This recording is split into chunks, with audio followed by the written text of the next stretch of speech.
Hi there, and welcome to the Transcend and Succeed show. Today, I am delighted to introduce my special guest, Vince Kramer, who is an airline pilot, a military veteran, and now is an author, teacher, and clear conscious channel. And he's here today to talk with me about transformation and purpose-driven growth and tell us what he has discovered on his journey in life. So welcome, Vince.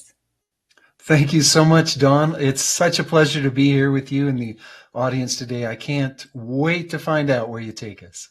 Oh, we're going to have a great conversation. I know this. So firstly then, can you share your journey and what was going on in your life and the moment that marked the beginning of your awakening? Oh, that question in itself could probably take us about 4 hours. I'll start with the point where I realized that I had been living by a set of rules that weren't mine. And the understanding that I was living by those set of rules wasn't easy for me to come by. First of all, I had a bunch of what we call conscious wake-ups, things that happened in my life or knowingnesses that I had that I just didn't pay attention to. Life has to be better than this. Wait a minute, I'm doing everything I was told to do, and I'm still not happy. But I didn't pay attention to any of those, Dawn, unfortunately. So what does the universe deliver for us? What does our higher selves give us? Something a little bit stronger to pay attention to. The first one was 9/11. I had a really good friend that died that day on Flight 93. And actually, I flew Flight 93 1 week prior. So if it would have been 9/4 instead of 9/11, I would have been in that smoking hole in Pennsylvania. But those rules that I mentioned, I lived by them pretty strongly. This could never happen to me. I would have done something different. And I just went on and didn't realize that this was calling me to live life a little bit differently. So the universe delivered a little bit stronger knock on the door. And that knock on the door was bankruptcy of United Airlines. I lost 60% of my pay, all of my retirement. And because of that, I bought a couple pretzel stores, and that was going to be my retirement. That was going to fulfill the rule that my dad gave me. I needed to make sure that my family was taken care of financially in the way that they had become accustomed. Unfortunately, Dr. Atkins shows up in the world. He tells everybody that carbs aren't good for you. And the pretzel stores took quite a dive, which then required me to spend a lot more time in those stores, along with my full-time job at the time. I was teaching for United Airlines. So I was teaching pilots. And during that time frame, my ex-wife had an affair. And I came home one day, and she was just crying profusely, actually sobbing. And it took me a while for her to finally tell me what was wrong. And she told me, I messed things up. I've been having an affair. And that was finally the wake up call that got my attention, really shook me hard and said, Vince, you need to start paying attention. You need to find out what I kept telling myself. There's something missing. There's something missing. There's something missing. And finally, I stepped out to try to find out what was missing, and I found out it was me. Goodness. Yeah, quite a wake up call. You were talking there about, living by the rules. When you talk about, living by others' rules, can you explain that to us? What's that about? Oh, certainly. First of all, at 5 years old, I shared with my grandmother that I wanted to help people love themselves so they could love each other. Now, what a concept for a 5 year old, right? And my grandmother reminded me of that fact when I was 17 on her deathbed. But I didn't really pay attention at 17. It took me till I had those wake up calls to pay attention to that. And up to that point, I was living by a set of rules that came from three of the most influential men in my life. My father, of course, my grandfather, and a neighbor who was, let's just say, quite arrogant. And it was mostly my grandfather that taught me his rules of living, his rules of being a man. Always compete, never let uh, the best be good enough. Always look for the next thing to achieve, the next thing to take you above the next person. And through my life, I lived by those rules. I was always looking for what could I do next? What job could I have next? What could I accomplish? What could I get that would finally help me feel like nothing was missing? That I was going to be happy. And we all have a tendency to live by these rules. And they're given to us by people that love us beyond measure, but they don't want us to experience life the way they experienced it, or they want us to not go through the trials and tribulations that they went through. So they tell us how to live. Unfortunately, we're here to live our life our way. And until we realize that, we're going to live by other people's rules. And I'll tell you, even when I found what was missing in my life, I still started to live by another set of rules. So it took me a while to really understand it. Yeah, I totally agree with you. I think we're more concerned about meeting others' expectations. When your parents they want you to go to college, they want you to do super, super well, and they kind of push you in the direction that they want you to go, not in the way you naturally feel you're flowing towards. Do you find that is the same? Well, of course. And if we look at why that happens, it, this habit, if you will, this pattern, this behavior of wanting to do what others want Yeah. for us starts at a very young age. As soon as we come in, we start looking for the satisfaction of being fed, of being loved, of being safe. And we develop the patterns and the habits of doing everything that makes other people feel good and give us that love, make sure that we're fed, make sure that we're safe. And it's something that we have to do as human beings because that's how we develop our personality, that operating system that we have. And we chose our parents, and that means we chose our grandparents, we chose everybody else in our life. And because of those choices, we have to understand that we're here to kind of pick up on their belief systems at first because those belief systems are going to help us develop those gifts that we're here to develop, the talents that we're here to develop. But then we have to realize that just like me, we're all going to have some type of wake up call.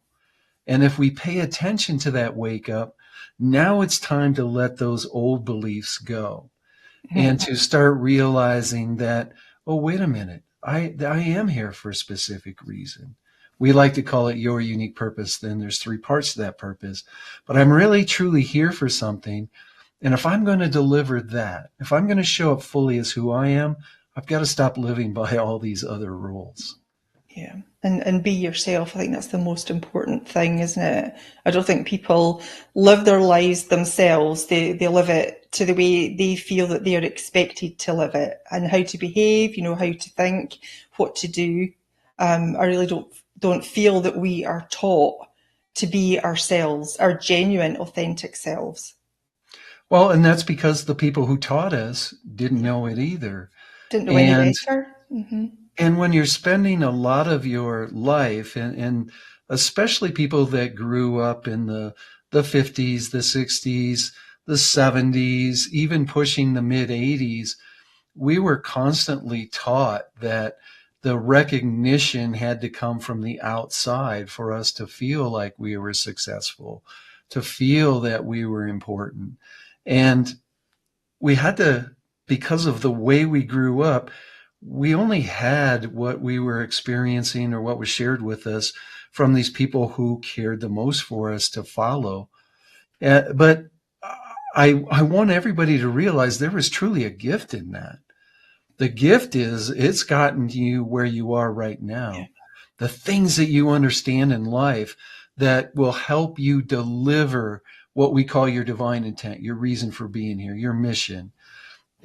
You develop these amazing skills. I can use myself as an example. My life of the military, my life of moving into United Airlines, all the education I had, it helped me learn how to teach. It helped me to learn how people learn and to use the different learning styles to help people. I learned how to develop programs that made sense to people, followed the patterns of several different learning styles instead of just one. And if I wouldn't have gone through those jobs, if I wouldn't have experienced those parts of my life, I wouldn't have all these amazing gifts that I have to share with people through our programs, how we develop them, how we deliver, how I coach, how Mary shares. All of that came from us developing these skills along the way. Yeah, from experience. You can talk from the heart because you've actually gone through it. So you have not just the knowledge and the understanding, but also the wisdom that comes with it. And you can impart that on others. Yeah. And certainly. And I really want people to know this is what I believe. You don't have to believe anything that I believe, but at least take it in for a little while and see, does this work for me or not? I truly believe that we made the decision to come to Earth as an energy. And in making that decision, we chose what it was, the difference that we were going to make in this world. So all the parents and everything that all comes into it, but also there's the non-physical part of us and the physical part of us that are living here on Earth, and that non-physical part of us is what's creating and co-creating all these experiences and circumstances for us to grow, to expand. And it's easy for us to look from the aspect that we've been taught, that society teaches us, that something's happening to us, that we're a victim of what's going on. But if we are willing to accept that we chose to come to Earth and that non-physical part of us is creating, we can start seeing all these circumstances, all these experiences in front of us as a gift from that non-physical part of us and not come from being a victim. And that truly opens the door up for us to be so much more. We finally realize that we are the creators of our lives. And if we choose to take full responsibility, nothing will feel like it happened to us anymore. It'll happen for us, and more importantly, because of us. Yeah, absolutely. I completely agree with that. And when you were talking about your story earlier, you mentioned that you weren't listening to some of the nudges that you were getting. So what were the nudges that you were experiencing, and why do people miss these? Well, I think we miss them because we've been taught what success looks like. We've been taught where happiness is. You know, just look at our commercials and look at our magazine advertisements. We've been taught that happiness looks a certain way and that we might need a car for it or a house for it. And for me, the other thing that I want to share is our social media right now. That we see so many people sharing their happiness, but they don't really share the fullness of their lives. So we look at these examples that are out there saying, well, my life should look like this. And if I do this, it's going to look like that. If I do that, it's going to look like that. My first self-help work that I did, it was like, who do you want to be? How do you want to show up in the world? Go get a book about them and become them. And what happens is our higher self is trying to get that message through that, Vince, you're not a Lee Iacocca or think of anybody that I might have chosen to be somebody to pattern myself after. You're not this person. And I'm going to create these things in front of you here so you see. And those messages started out as, uh, wait a minute, you're not happy like you thought you should be. Or, yes, you're really enjoying what you're doing right now, but there's other things that you even enjoy more. And I would say to myself in my head, my subpersonalities would get involved. And it was like, well, no, this is where the money is. This is how you're going to succeed. No, you can't leave this job right now because if you leave this job, then the possibility of you being promoted is going to go away. And those were the little wake up calls. And we hear them in our head. You can be happier. You've done everything you're supposed to do. The really big one is something's missing. And I've heard it from a lot of people. The other one that really hurts my heart is this is as good as it gets because we are so amazing. We have the opportunity to create so much. And there's people out there looking for what we have to create. And if we start looking at it from, well, it's not going to get any better than this, we're really sentencing ourselves to a lifetime of true unhappiness. And we'll just live within those limitations, won't we? We need to, blow the lid off this ceiling and just, understand and know that we can go for whatever it is that we want. Yeah. And there are no limitations other than those that we impose on ourselves. I just told somebody that earlier today. The only obstacles in you living the life that you're meant to live, the life that you truly deserve, are in the inside, Yeah. which means we're in control of all of them. It's just learning that we can control them. We can, Nobody yeah. told us that we could change our beliefs. Nobody told us the voices in our heads were just subpersonalities trying to protect us from, in most cases, just the unknown. Nobody told us that we could change the rules and we could live by our own rules and it was okay. And I'm here, and I know you're here to tell people now that it's okay to live by your own rules. You can change your beliefs. You can be all of what you dream. Because if you, one of my favorite quotes from one of my mentors, Jack Canfield, the chicken soup for the soul guy, is if you can dream it, you can be it. Can be And it. that is so true. Absolutely. So, what are the questions you were asking yourself, that you wanted answers to? And why were they so significant? The interesting thing about that was it was the questions that my grandfather put in my head. And I believe that all the answers were on the outside. What was it? What would be the next thing that would take me to the next level?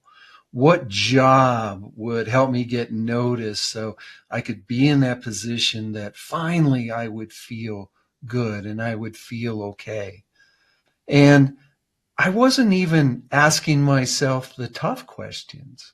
I wasn't asking myself yet, who am I?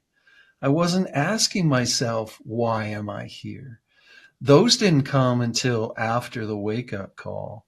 And when I finally started paying attention. And it's really interesting because I knew that those questions were big because I had friends who were, why am I here? Who am I? I heard this all the time, but I was so ingrained in grandpa's roles that I didn't even think about asking those questions. And then after the divorce, and I started to try to find who I am, and I did a lot of work with Jack Canfield. Mary came back in my life. Mary's my business partner, my current wife, and she came back into my life, and that's a story in itself. It's pretty interesting. But when she came into my life the second time, we were just drinking buddies. We were both getting divorced at the same time. And a friend of mine said, Vince, why don't you talk to Mary? Maybe she can help you understand what's happening in the divorce. So we got together once a month and we chatted and, we commiserated and we leaned on each other's shoulders. But she started talking about spirituality. And she started saying things like, well, we're all one. And she started saying things like, we're all here for a reason. And anything that you do affects me, and anything I do affects you. And she was coming from a space of hearing it metaphysically. And it didn't quite sit right with me, Dawn. So I started looking for the answers more for me, but knowing, I think, back in deep in the recesses of my mind, that if I found the answers, I could show her that she wasn't right.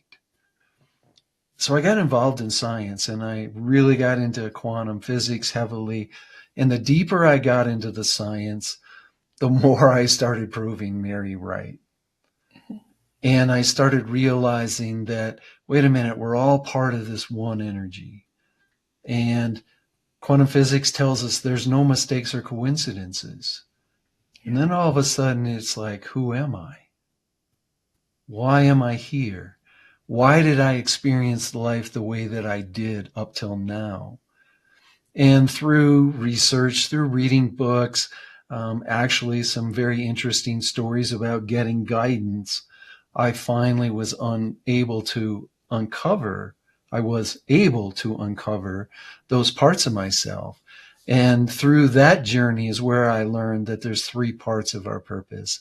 It's not just the why, it's the who, what, and why of who we are. And then in understanding that, everything that's happened in our life makes sense. It's easy to find the gift in those things that have happened.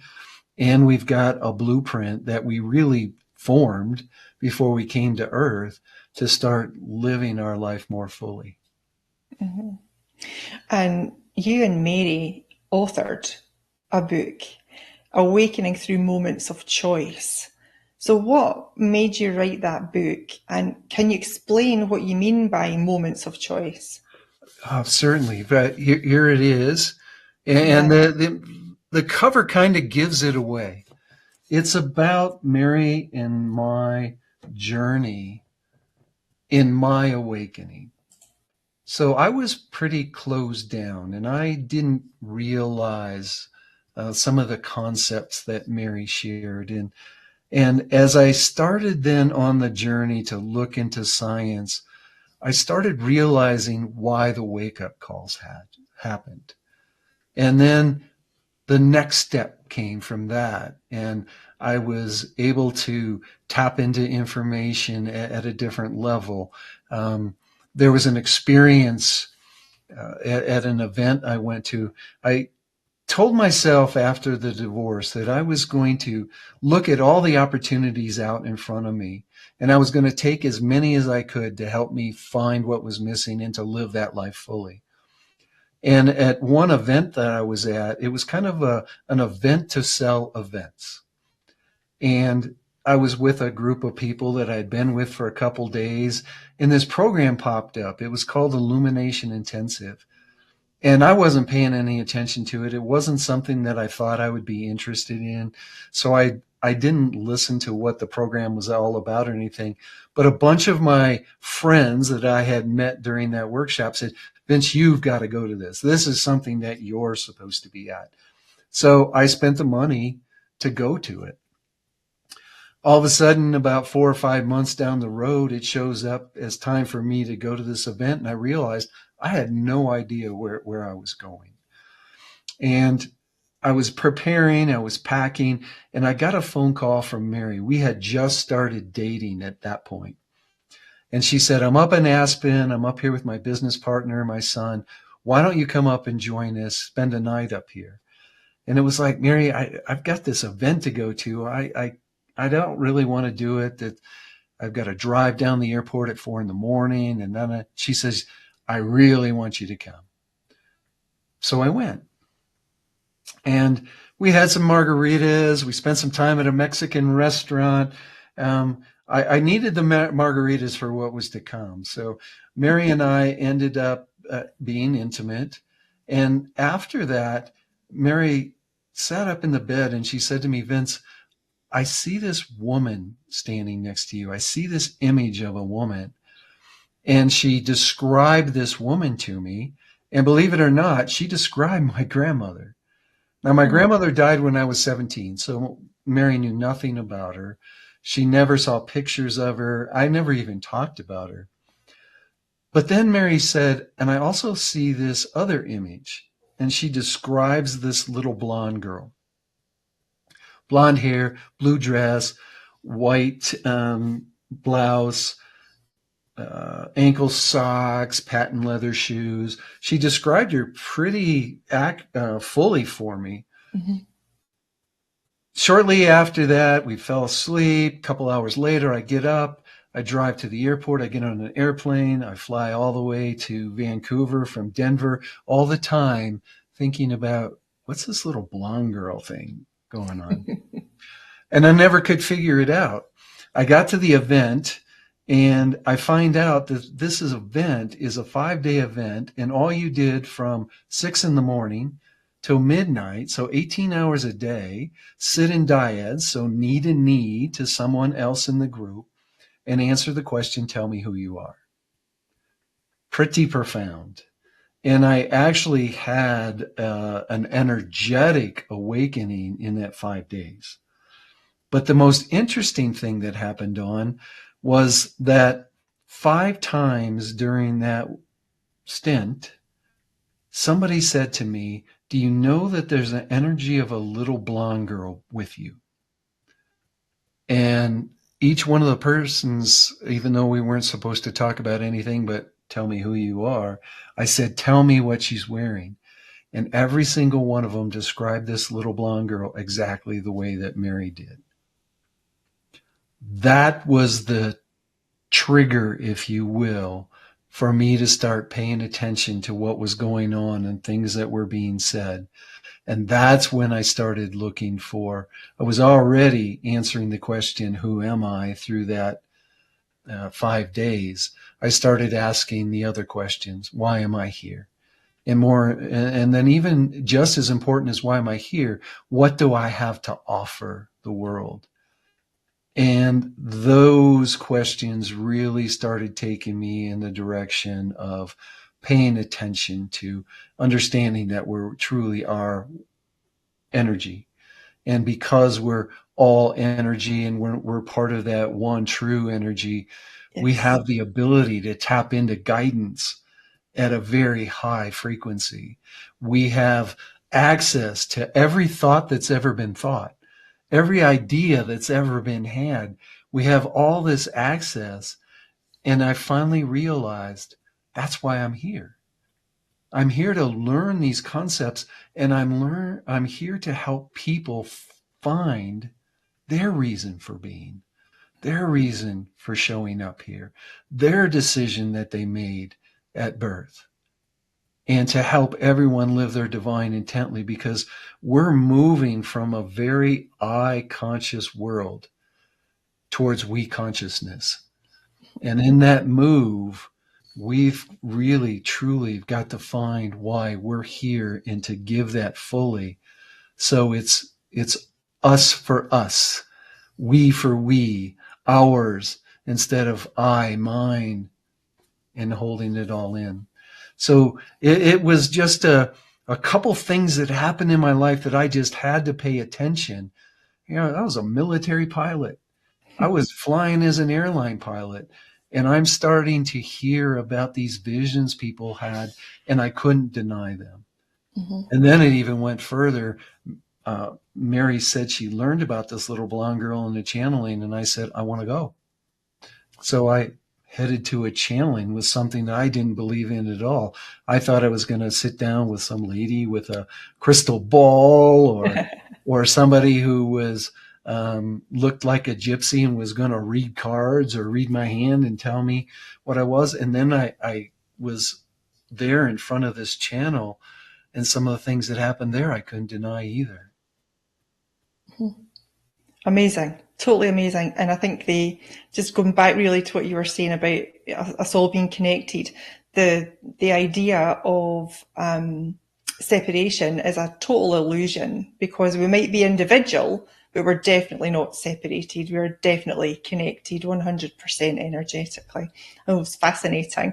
Dawn, I didn't answer your question, and I apologize.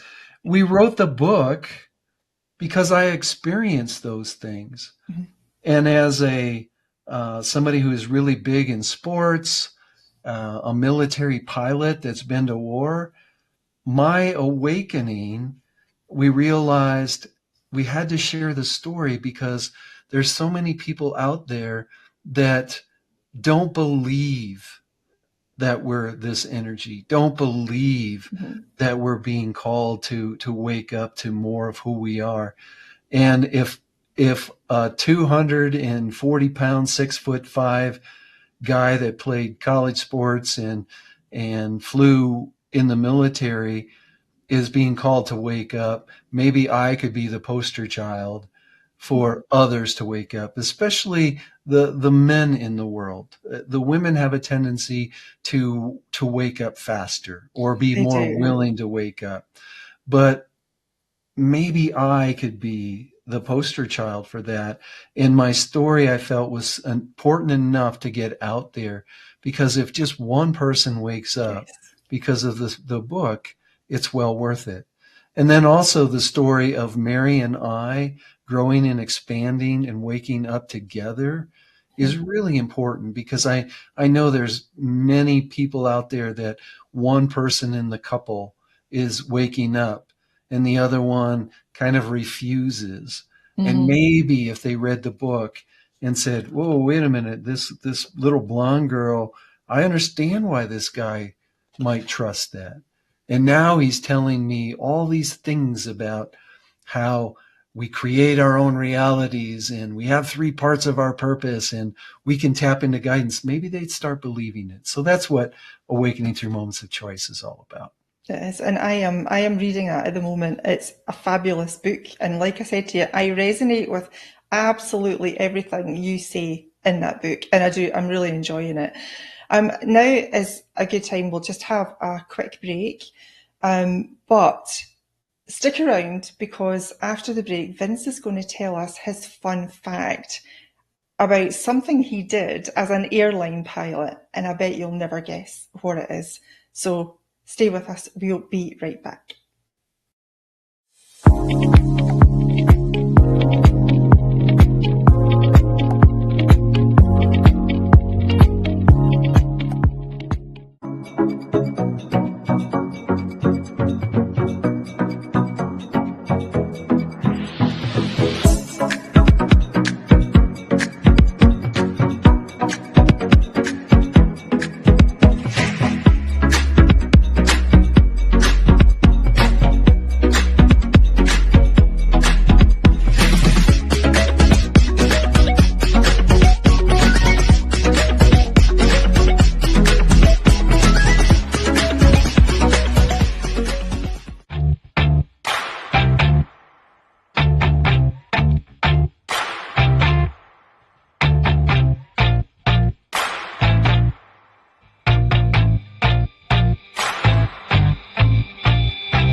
Holy Hydrogen introduces the most powerful health enhancement device in the world, the Lord's Hydrofix Premium Edition. Studies have shown therapeutic potential for cancer, diabetes, digestive and heart issues, and essentially every organ and system in the body. Visit holyhydrogen.com to see the latest technology that elevates your immune system and fights inflammation. This isn't medical advice, but if you have any health concerns, I strongly recommend that you learn more about hydrogen. Visit holyhydrogen.com to learn more about this groundbreaking gold standard hydrogen generator that for a reasonable price creates therapeutic quality hydrogen gas for inhalation and hydrogen infused water for consumption. Remember, holyhydrogen.com.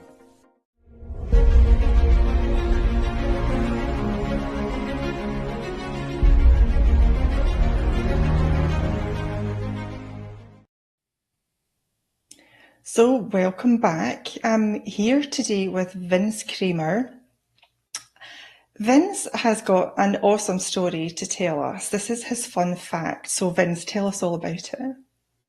Well, I loved when you asked me to share a fun fact with you. It happened a few years back now, but every year the president pardons a turkey, and that turkey is pardoned just as a show that uh, everybody deserves to have their freedom. Everybody deserves to move forward in a way that truly gives them an opportunity to have the life that they really want. So I was asked to be the captain of the airplane that actually flew these turkeys to Disneyland, because what happens is the president pardons the turkeys, and then the turkeys get to live out the rest of their life at one of the parks, either Disney World or Disneyland. So it's very interesting. First of all, there's a turkey that gets pardoned and a turkey's backup that also gets pardoned just in case something goes wrong. So I got to go to the pardoning at the White House for Pumpkin and Pecan. That was the names of the turkeys that year. And then the coolest thing, we had a police escort from the White House to Dulles Airport. My flight crew, the family of that raised the turkeys, and the two turkeys got a police escort to the airport. The turkeys got to go to the VIP club and spend about 35 minutes in the club meeting all of the, shall we say, the upper echelon of ticket buyers for the airline as we went through our flight checks. And then the turkeys showed up and they were in dog crates. They were buckled in first class. So Pumpkin and Pecan got to fly first class with their owners. And then in the back of the airplane, about 3/4 of the back of the airplane were Disney employees. So there was all kinds of Mickey Mouse ears, Minnie Mouse ears. My wife and our son got to go with us on the flight, and we flew across country. Our call sign was Turkey 1. We got priority all the way across the country. We got priority landing in Los Angeles. And then Mary and I and our son Riley got to go to the parade at Disneyland, in which the turkeys were the guests of honor, and they were the masters of ceremony for the parade. Wow, that's quite the story, and I don't think there is many people out there that could put their hand up and say that they've done that too. That's amazing. That's And cool. I will remember that the rest of my life. I even tell I my bet. grandkids about it all the time. I bet. I bet. That's great. Okay, so in your journey, how important is it to embrace your authenticity and your vulnerability, and how do you feel it affects your progress? It's essential. It's Mm. absolutely essential. So my journey, there was a reason for it. No mistakes or coincidences. So science tells us that everything happens for a reason. And this journey that I was on really helped me understand that we've got this energy that we put out into the world. Yeah. And that energy that we put out into the world, we can't hide.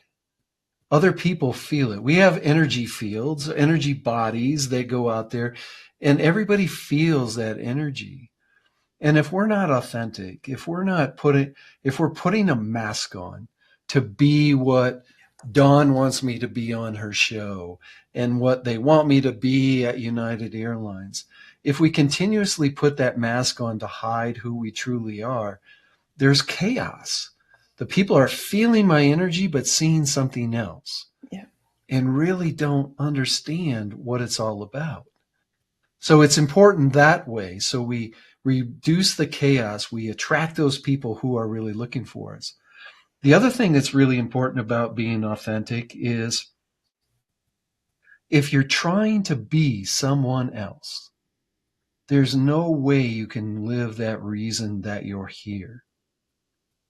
And when I started doing the research and I started getting guidance through the channeling that I have gone to and the ways I've learned to tap in to get my answers, Mm-hmm. because if we don't find our own answers, then we're still trying to live someone else's way. And in our work, and I've got some amazing programs. And I can teach you how to be a really good Vince if you want me to teach you to be something. But more importantly, in our programs, I can show you how to get the answers to be the really good you. Yeah. And that authenticity shines a light out. It's law of attraction, right? You emanate or radiate this energy out into the world. And in radiating the energy out, you're attracting the people who need what you have to offer. And this world is truly just a big puzzle. And each one of us is a puzzle piece. And if I'm living my divine intent, I can put my piece in that puzzle. And then how many other pieces are going to fit in the puzzle if I put mine in? And the answer for me came in really understanding I'm here to help people find those three parts of their purpose. And then once they discover it, how do you create the life around it and how to live it? And that's what I'm here for, to help that puzzle all go together. And you need to be authentic. You need to know who you are, and you need to feel comfortable with who you are, because each and every one of us is a miracle. Mm-hmm. Each and every one of us is special. Each and every one of us is unique. And somebody's looking for that uniqueness. So we need to show up in the world that way. They are, yeah. And it's all about resonance, isn't it? Your frequency, everything's on a specific frequency. Your thoughts, your words, your actions, money, everything is of a specific vibration. And you attract into your life what you are and what you are vibrating. So it's all about, looking at your life, and if you're not happy with it, then the only way you can change it is to change that frequency, is to go inside and make those changes. You can't do it from the outside. In our year-long program, we teach the emotional scale that was given to us, if you will, by Abraham Hicks. It was channeled through Esther Hicks. And that vibrational scale, it talks about the low vibration emotions and the high vibration emotions. Fear being the lowest, love and empowerment being the highest. But one of the things that we teach in our year-long program that's really essential, the emotions are nothing more than a communication system. Mm-hmm. We've been told, don't get angry, don't cry, we've been told to hide our emotions in so many different ways. And we could talk about the physical effects of stuffing your emotions. But I think what's more important for us to share is when you're frustrated or when you're angry, all that anger is really showing you that the vibration that you're at in this moment doesn't match the high vibration that you've already achieved being who you are. And the anger is just the gap between the two. So if we can look at our anger as something to experience and then realize I'm only angry because I'm not living my fullest vibration, how do I get myself up to that vibration? Who do I surround myself with? What do I change my thoughts to? And these are all things that we can do. We're just not told to do them or how to do them because most of the population doesn't even know about them. Yeah, that's very true. I know you mentioned earlier on about, science and spirituality. So how do you bridge that gap between the two in your classes, in your teachings? One of the most important things is to present to the people that are in the class at the time. And it's very interesting. The classes all, shall we say, attract each other. So they're all pretty much on the same wavelength. So first of all, sharing the concepts of spirituality, because we tend to attract people who have had a wake-up call and know that their life needs to be different. And they want more from life, and they want to live more fully, and they want to find the answers to who am I and why am I here. And in doing that, we find that there's resistance, especially the subpersonalities. When you start saying, I want to step into believing that we're all energy, and that as the observer of my life, I create my reality. I'm ready to step into those places. That's the unknown for those subpersonalities that are trying to protect you. And that's the only reason you formed them. There was something that happened in your life that your main personality didn't know how to deal with. So you formed a subpersonality to deal with that situation. But they're energy, so they never go away. It's not like get rid of the ego. That doesn't work. We have to realize they're there and learn how to work with them. Yes. So now they're trying to protect us from the unknown. They don't want us to get hurt. They don't want us to be sad. They don't want us to fail. But more than anything, they don't want us to step into the unknown. And they'd rather us be extremely unhappy than step into the unknown. So as we start talking these concepts, the concepts get to be a little confusing, or they get to, people start to question, okay, this is really good information, but is it true? And that's where it's great to bring the science part of it in, to bring quantum physics in and show how the observer effect works, to talk about entanglement and to really explain to people that science even tells us once we've come into contact with each other, once we've had an energetic connection, we always have an energetic connection. And you can be completely on the other side of the world and talk bad about me, and I'm going to feel it. So let's talk good about each other. Let's support each other. Yeah. It really even, it's very interesting because we deal with a lot of younger people also. And we start talking about that connection. You might really want to consider who you're hooking up with, because that energetic connection is going to be with you the rest of your life. And it's really changed the way a lot of young people look at their friends, look at their experiences that they're having. Yeah. Mm-hmm. It is very true, very true. I'm a lot more sensitive to energies around me now than I used to be. And now I can sense it and think, nope, I'm avoiding that like the plague. You can really feel it. I so understand. Now you channel energies known as the round table. So will you tell us what that's all about and how you got started doing it? Oh, certainly. So as you can imagine, an airline pilot that all of a sudden started to channel, it was a very challenging situation for me. So I came back from that event that I told you about with the little blonde girl, and I wanted to know who the little blonde girl was after all these people recognized her. So I asked Mary to go for a walk with me. We were going for this long walk. It was just the two of us. And I said, tell me about this little blonde girl. And she said, I learned about this little blonde girl in a channeling. Well, as I said earlier, I had no idea what a channeling was. I grew up Catholic. Channeling, what does that mean? Is it the devil coming through you, or what is it? But she explained that this little blonde girl was going to come into her life, and that little blonde girl coming into her life would help her see the person that she had a mission with. So it was like, okay, I want a channeling. And she said, are you sure? And I said, yeah, I want a channeling. So she set this channeling up for me.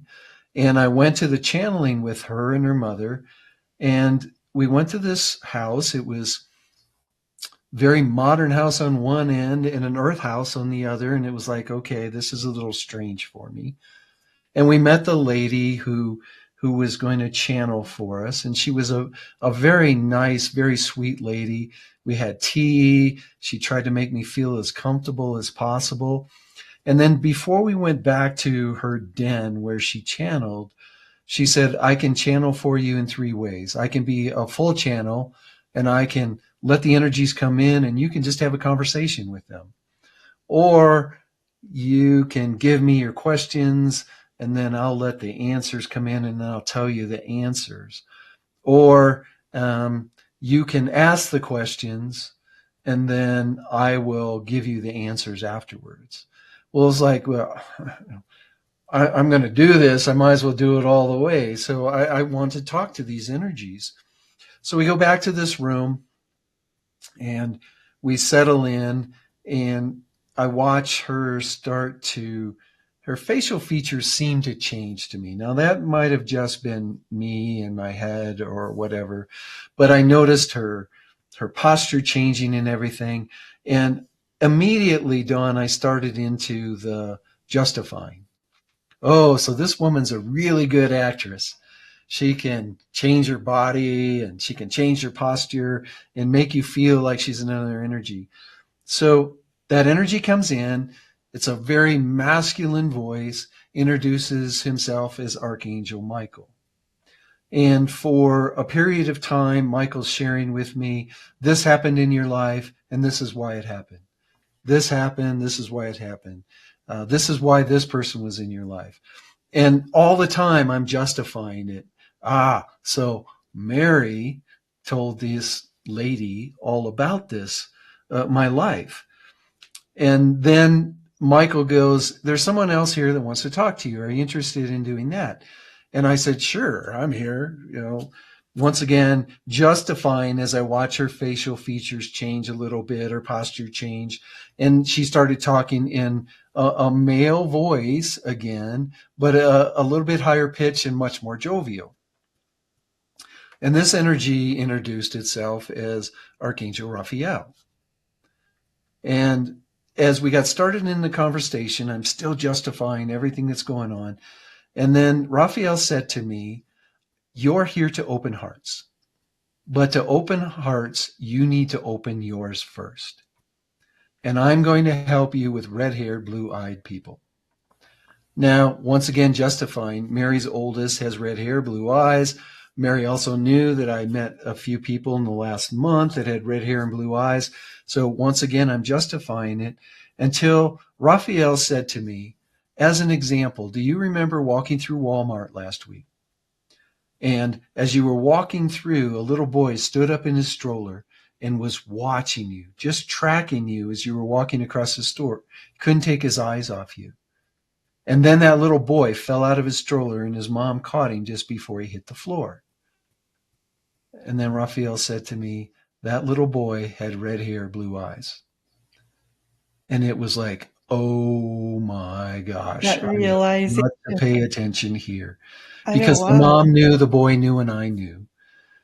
And at that point, I started listening to everything that was shared. And a couple more energies came in, and they shared a lot of great information with me.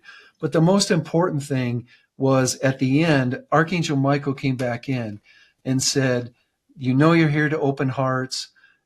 We are going to come in. You're going to get information at night. So when you hear a voice at night, make sure your eyes are closed. Look up into your head, and you'll see blue if it's me. You'll see green if it's Archangel Raphael, yellow if it was another energy that came through, or red, a female energy that came through that day."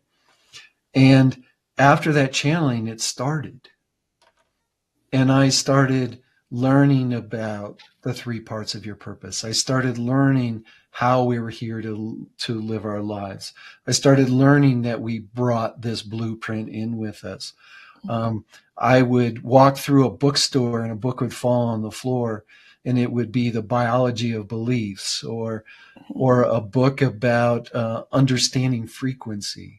And in I'm a going to have year's to period, interrupt you here. I could talk to you all day because I am so fascinated with what you're saying here. We have like literally 30 seconds left. So if you could tell us, because I know you have some offer to make to the viewers, so could you just quickly tell us about that offer? certainly. For everybody who's listening, just go to imaginemiracles.com/transcend. It's on the screen right now. And I'm going to make available to this audience several offers. First of all, where you can find the book. Second of all, for the first 10 people that come from this program, Mary and I are going to give you a free, what we call breakthrough session, Your Life, Your Way breakthrough session, a discussion with us.